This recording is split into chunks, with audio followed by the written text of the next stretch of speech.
When we use the word socio-digital, we're referring to the way in which societies interact with digital technologies. Now, often digital technologies are assumed to act upon us. We've seen this during the last 2 years and the COVID pandemic, in which the ways in which we educate our children is facilitated through things like Zoom. The way we get our food or our clothes is delivered to us through online apps and delivery services. However, digital technologies are also shaped by society. They're shaped by the investment decisions that are taken, by the infrastructures that we build, by markets, and they're shaped by the things that matter to people up and down the country in their everyday lives.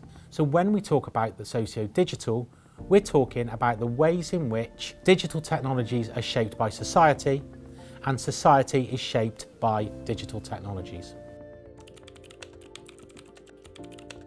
The starting point for this centre is to shift attention from the future as something that is already out there, that can be known or predicted, to recognising that the future cannot be known, the future does not exist, but that how we think about, imagine and act on the future in the present matters a great deal.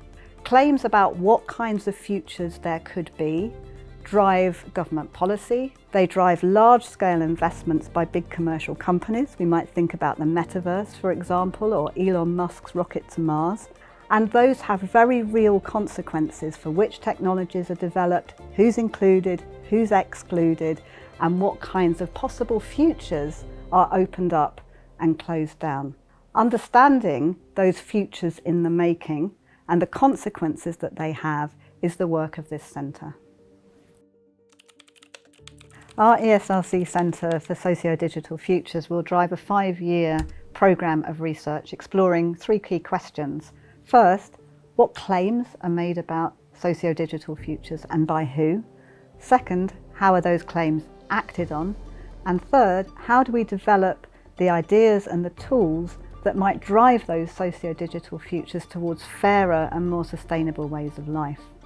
And we'll explore those questions across key areas of everyday life, looking at cutting-edge digital technologies and working with our partners in government, industry and civil society to experiment and seek to understand how we might make socio-digital futures that support fairer and more inclusive ways of life.